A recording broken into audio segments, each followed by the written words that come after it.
सभी को मैं हाथ जोड़कर प्रणाम करता हूं, अभिनंदन करता हूं, आप लोग का स्वागत करता हूं कि आप लोग ने इस मीटिंग में सक्रिय भूमिका होकर आपने 11 बजे से और 11 बजे के पहले से भी आप लोग ने यहां महत्वपूर्ण समय दिया, इसलिए सभी को मैं धन्यवाद देना चाहता हूं। अभी जो हम लोग बैठक कर रहे हैं वो हमारे जो राष्ट्रीय जनता दल के राष्ट्रीय अध्यक्ष माननीय श्री लालू प्रसाद यादव जी के दिशा निर्देश में, हमारे नेता प्रतिपक्ष माननीय तेजस्वी यादव जी के निर्देश में जो हम लोगों को भार दिया गया है कि हमारे एमएलसी के उम्मीदवार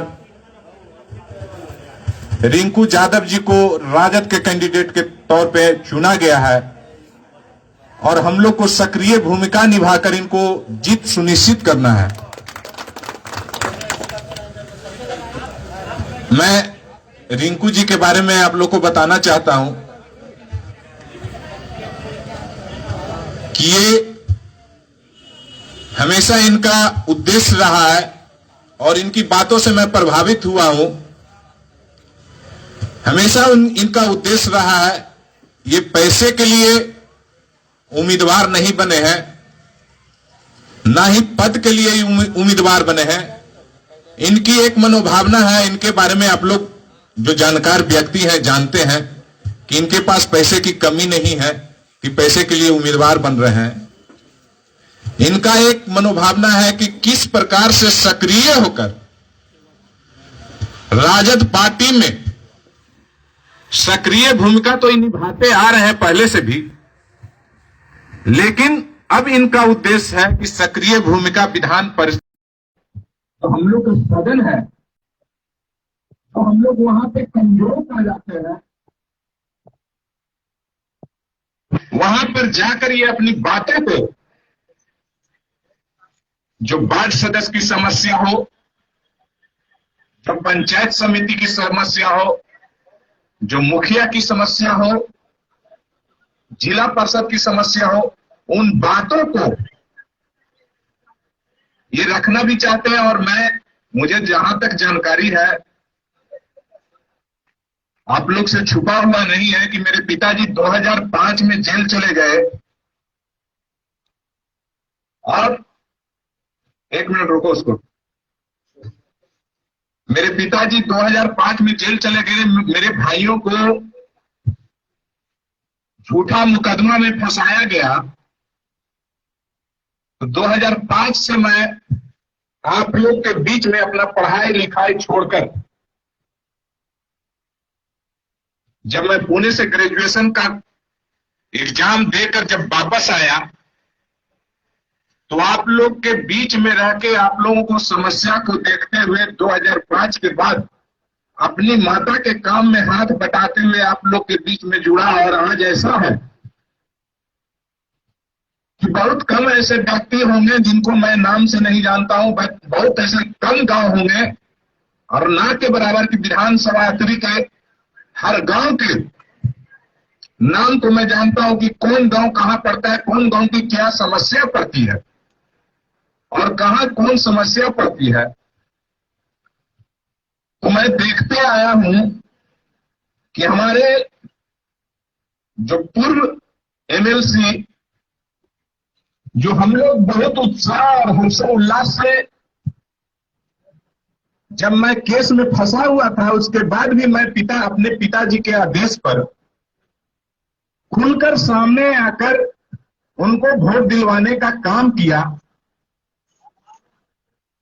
तो मैं कहना चाहता हूं कि हमारे जो पूर्व के एमएलसी थे, उनको बहुत सारे ऐसे व्यक्ति होंगे, मैं उन चटुकार लोग की बात नहीं कर रहा हूं कि जो 2 रुपया और 4 रुपया और 10,000 और 20,000 के फेरा में उनके दरवाजा अगोड़े होंगे, लेकिन मैं गरीब जनता की बात करता हूं, उस गांव की बात करता हूं जहां समस्या है। मैं उन लोगों की बात करता हूं जो गांव से अपने खेती बाड़ी किसानी छोड़कर बाजार जाना तो दूर, अपना हित परिवार के पास में नहीं जा पाते हैं, वो अपने काम के चलते, खेती बाड़ी और किसानी के चलते। वैसे व्यक्ति को सिर्फ एक ही नेता ने जागरूक किया, वो नेता माननीय श्री राजेंद्र प्रसाद यादव जी, जिन्होंने घर घर जाकर गरीबों के यहां अगर रोटी और प्याज मिल जाए तो वो फरमाइश नहीं करते थे कि हमारा मेरा मिष्ठान और नाश्ता में हमारा लड्डू भंडार प्रमोद वाला चाहिए। वैसे नेता को हम लोग पूछेंगे कि जिसको 2 बार हम लोग मौका दिए त्रि विधानसभा से, लेकिन मैं पूछना चाहता हूं कि हमारे पूर्व के एमएलसी हमारे क्षेत्र के लिए क्या काम किए। मैं उन सामंतवादी विचारधाराओं के लोगों को पूछना चाहता हूं और उन चटुकार लोगों को पूछना चाहता हूं जो आम आदमी, जिनको गरीब जनता ने वार्ड सदस्य जिताने का काम किया, पंचायत समिति जिताने का काम किया, जिला परिषद जिताने का काम किया, जो पैसा लेकर जितनी सारी जनता है उनको बेच देने का काम कर रहा है 8,000 और 10,000 में। मैं उनसे पूछना चाहता हूं कि जो पूर्व एमएलसी हम लोग 2-2 बार जिताए, तो मैं मोहल्ले के जनता से पूछना चाहता हूं, गरीब जनता से पूछना चाहता हूं कि जो लड़ाई राजेंद्र यादव जी ने लड़ाई लड़ी, जो माननीय श्री लालू प्रसाद यादव जी ने इस मोहल्ला के जनता को गिफ्ट देने का काम किया, जो राजेंद्र यादव ने लड़ाई लड़ते हुए जो मोहल्ला ब्लॉक बनाने का काम किया, उन चटुकारों से पूछिए कि आज कितना साल हो गया, 20 से 21 साल हो गया, लेकिन आप पदमौल उठाइए और अतरी उठाइए, कितना दूरी पड़ता है, और मजबूरी बस इतना दूरी फासला करने के बाद भी काम नहीं होता है तो टेम्पो भाड़ा लगाकर वापस आप लोग चले जाते हैं। ये गलती न माननीय श्री लालू प्रसाद यादव जी की है, न श्री राजेंद्र प्रसाद यादव जी की है। मैं उन चटुकारों से पूछना चाहता हूं कि आप लोग बोलते हैं कि सुशासन की सरकार नीतीश जी चला रहे हैं, ये कैसा सुशासन की आप सरकार चला रहे हैं कि आप 2 रंगी नीति अपनाए हुए हैं। अगर माननीय श्री लालू प्रसाद यादव जी ने मोहल्ला ब्लॉक देने का काम किया तो नीतीश जी आपको जलन क्यों हो रहा है? अरे आपको इतना ही जलन हो तो मोहल्ला ब्लॉक बनाए हैं तो खिजरसराय को 2 ब्लॉक में बांट दीजिए। वहां 16 पंचायत का 1 ब्लॉक है, आपको उतना ही कंपटीशन करना है हमारे गरीबों के नेता माननीय श्री लालू प्रसाद यादव जी का, तो खिजरसराय को भी 1 और ब्लॉक बनाकर दे दीजिए। लेकिन आप जलन के भावना में जो मोहल्ला ब्लॉक के लोगों को वंचित करके रखा है, क्योंकि लालू प्रसाद यादव जी ने और राजेंद्र यादव जी ने ब्लॉक बनाने का काम किया। उन चटुकारों को पूछिए। मैं आप लोगों को कहना चाहता हूं, मेरे नौजवान साथियों को, गरीब जनता को कहना चाहता हूं, उन चटुकारों की वजह से आज राजेंद्र यादव जेल में है, और उन चटुकारों की वजह से आज हम लोग जो झेल रहे हैं गरीबों के मसीहा माननीय श्री लालू प्रसाद यादव जी को एक ही तरह के केस में बार बार बांधा जा रहा है। और आप लोगों ने न्यूज पे सुना होगा कि उनको सजा कर दी गई है, और सजा भी की गई है तो वो ऐसे व्यक्ति को जिनका 80 उम्र पार कर गया है, जिनको बीमारी लाइलाज बीमारी है, उनको भी वो कोशिश कर रहे हैं आरएसएस के लोग और एनडीए के लोग, उनको जेल में बंद करके वहां मरने के लिए छोड़ दिया जाए। आप लोग कब जागृत होइएगा, कब जागिएगा? अगर पैसे की वजह से हम अपना सब कुछ बेच दें तो मान सम्मान किस बात का, त्याग किस बात का? अगर हम लोग के पास मान सम्मान है, गरीबों के पास मान सम्मान है, तो प्रेमन मांझी जैसे लोग आज तक चप्पल नहीं पहनते कि जब तक राजेंद्र प्रसाद यादव जी नहीं आएंगे तब तक मैं चप्पल नहीं पहनने का काम करूंगा। तो मैं उनसे पूछना चाहता हूं कि जो 8-10 हजार रुपया लेकर बेच देने का काम कर रहे हो, क्या प्रेमनवान जी के रास्ते पर चलिएगा कि मान सम्मान के चलते मेरा अगर खून भी बढ़ जाता है तो मैं अपना मान सम्मान चुनूंगा, पैसे पे दलाली नहीं करने का काम करूंगा। इस बात को जागरूक करना है। हमारे पास में मोहड़ा प्रखंड में उस बात को याद करिए, हमारे ललन यादव यहीं पे भलुआ के बैठे हैं। उस बात को याद करिए, जब मैं नेतागिरी नहीं करता था, मात्र एक लड़का था, जब भलुआ के जानवर को 100 गायों को भैंस को पकड़ के जेठियन कानी हौज में बंद कर दिया गया। उस समय मेरा उम्र भी कम था और समझदारी भी कम थी। मेरे पिताजी जेल में थे और मैं दुर्गा पाठ के लिए बैठा हुआ था लक्ष्मी स्थान में। मेरे पिताजी ने कहा कि जब मान सम्मान नहीं बचेगा तो बेटा तुम रह के क्या करोगे, और पूछिए इनसे। तुरंत 1 घंटा के अंदर मेरे पिताजी ने बोला कि अगर मूड़ी बच जाएगा तो तुम जितना भी गरीब का जानवर गया उसको छुड़ा कर लाना, नहीं तो मूड़ी कटा के आना तुम।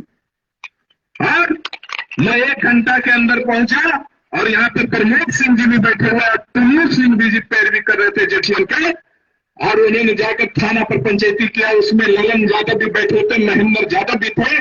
मैंने कहा था, उन लोगों ने ये संवाद दिया कि अगर एक जानवर घुसता है तो मेरे खेत में होकर जाएगा, इनको मेरा बात मानना पड़ेगा। तो मैंने कहा था इनको कि सामंतवादी विचारधारा छोड़ दीजिए, अब यादव का बेटा वो पैदा हुआ है कि आप खटिया पर बैठिएगा तो नीचे नहीं बैठेगा, एक तो बड़का गद्दा कुर्सी वाला ला के बैठेगा आपके सामने और आपके पास में हाथ छलने नहीं जाएगा।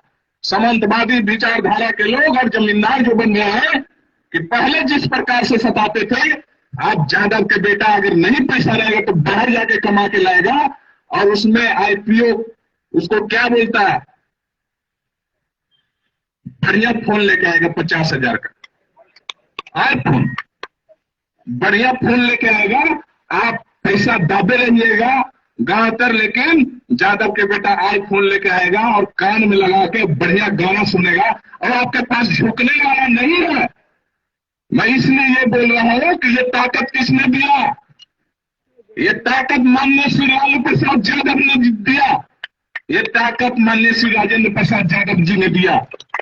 लेकिन मैं कहना चाहूंगा अपने नौजवान साथियों से कि उन चटुकारों के फेरा में जो ताकत राजेंद्र यादव जी ने दिया, जो माननीय श्री लालू प्रसाद यादव जी ने दिया, उसको हम 2 रुपया और 1 रुपया के लालच में उसको नहीं बेचना है। अगर जिस दिन उस चीज को बेच देंगे तो फिर वही दिन लौट कर आने वाला है कि जी हजूर, जी बाबू और बाबू साहब करके हम लोग बोलने का काम करेंगे। अगर वो खटिया पर बैठेंगे तो हम लोग धुआं में जैसे पहले लोग बैठते थे उसे हाथ जोड़कर बैठना पड़ेगा। इसलिए मैं कहना चाहता हूं गरीब गुरुओं को, जनता को, कि हम लोग जिस प्रकार से हम लोग को जो गार्जियन रास्ता दिखाए हैं, लड़ाई और संघर्ष तो चलते रहेगा। लालू यादव और राजेंद्र यादव जेल जाते रहेंगे और जो नए पुलिस तैयार है वो भी जेल जाने के लिए तैयार है। लेकिन हम लोग मान सम्मान से, कभी हम लोग मान सम्मान को बेचने का काम नहीं करेंगे।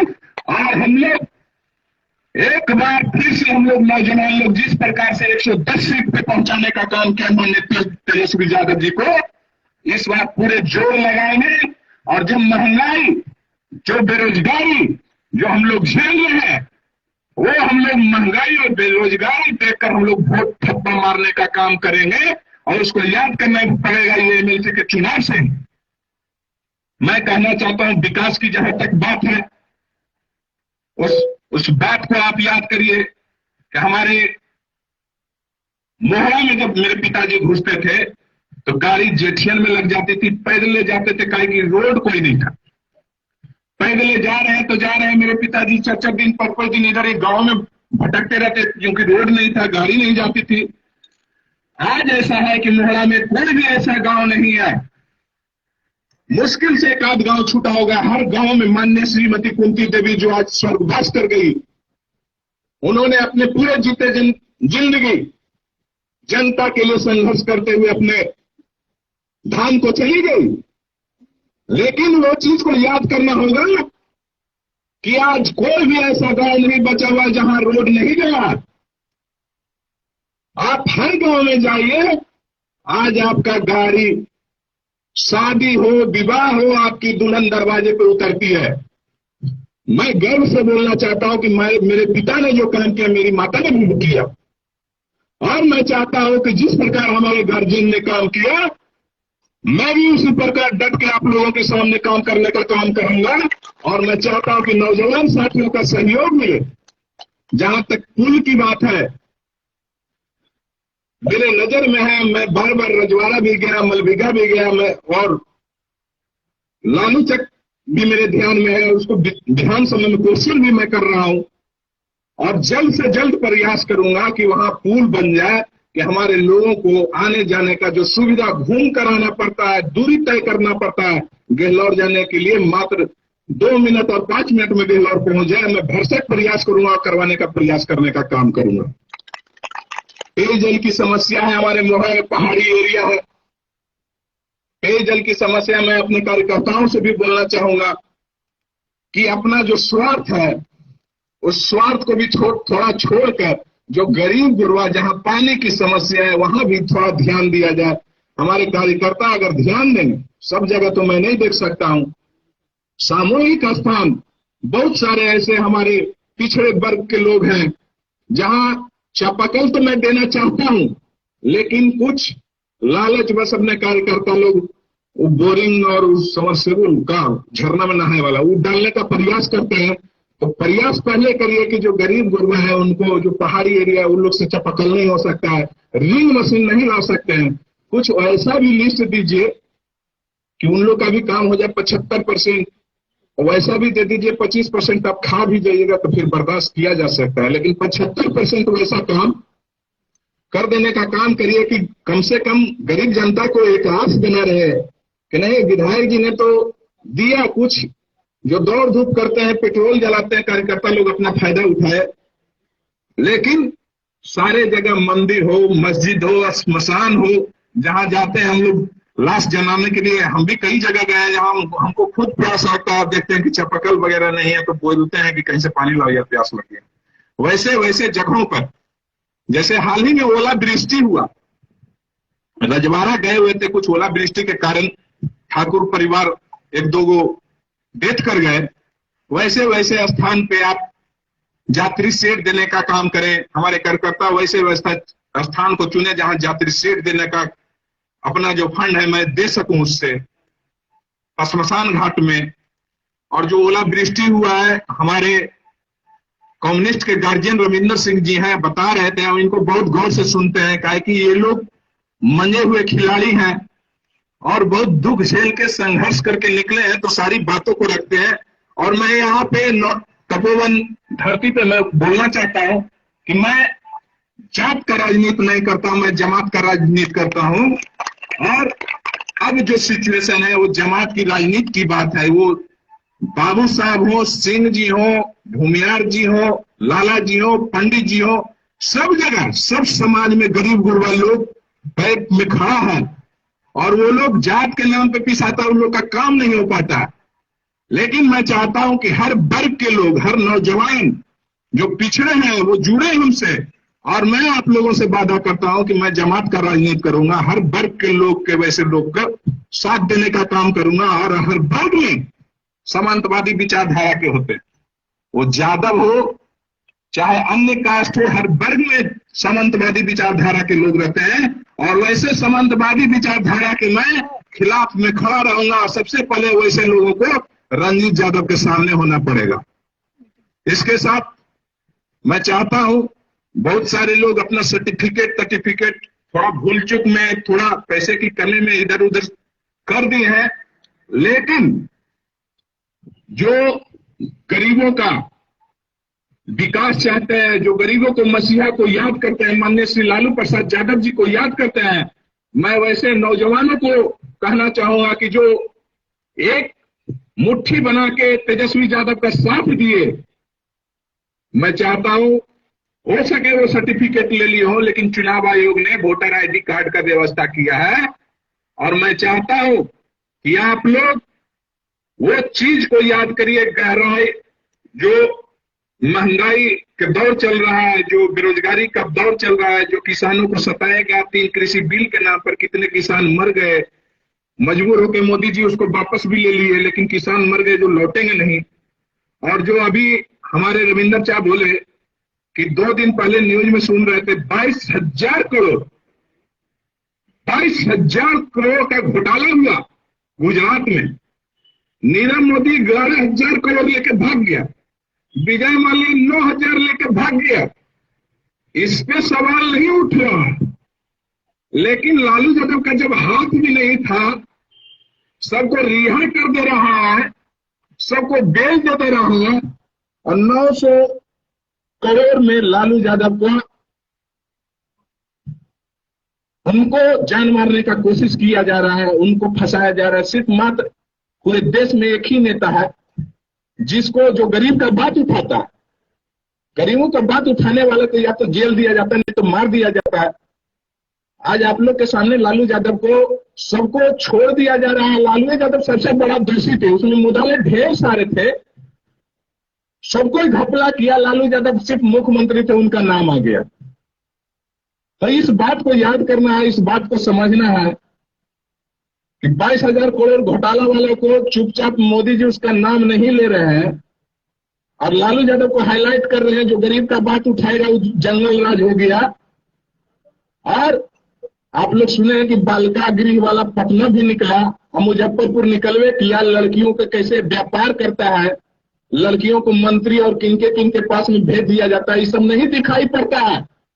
लेकिन गरीब गुरबा का बात अगर कोई उठा दे तो सबसे बड़ा बजट गिर गया, सबसे बड़ा तोहमत हो गया। काहे कि गरीब गुरबा तो बेचारा अपने काम में व्यस्त रहता है। वो चाहते हैं, सामंतवादी विचारधारा के लोग, पूंजीपति लोग चाहते हैं कि गरीब गुरबा गुलाम बन के रहे, जो बोले वो करे, जो महंगाई सेट करे उसी में खुश रहे। 1,200 रुपया के आप 1,200-1,300 में आप लोग धान बेच दिए होंगे। सरकार बोलती है कि 1,868 रुपया हम आपको खरीदेंगे। कंप्लेन करते करते आप लोग कंप्लेन करते करते तो थक गए होंगे। विधायक कंप्लेन करते करते थक जाता है, उसको मेमोरेंडम बना के बता देता है, नहीं पैसे दे एकदम सही खरीदे हैं। वो काहे ना बाजार से खरीद के लाके गोदाम भर दिए हो। लेकिन बोलेंगे वहां से जब जांच रिपोर्ट आएगा तब पदाधिकारी यहाँ से पैसा लेगा, बोलेगा एकदम नहीं सर, सही गया है रिपोर्ट, सही खरीदारी हुआ है, वहां पैसा तो दाब रही है। तो सोच लीजिए कि कितना भ्रष्टाचार नीतीश जी के सरकार में चल रहा है। आप कितना भी पैर पटक लिए, विधायक छोड़िए, हम तो विपक्ष पार्टी के विधायक हैं, जो उनके मंत्री हैं वो बोलते हैं कि पदाधिकारी हम लोग का सुनता नहीं। बहुत बार न्यूज में आया है भी, भाजपा के भी मंत्री जो है बोलते हैं कि हम लोग का पदाधिकारी डीएम फोन तक नहीं उठाता है। तो आप समझ लीजिए कि कैसा भ्रष्टाचारी सरकार चल रहा है। बहुमत में हम लोग 75 सीट जीते और 41 सीट वाला हुआ राज कर रहा है। इस बात को समझना होगा। भ्रष्टाचार किस प्रकार से चल रहा है आप लोग से छुपा हुआ नहीं है, आप लोग लौट जाते होंगे। अभी हमारे मियाँ जी बोले पकड़ी के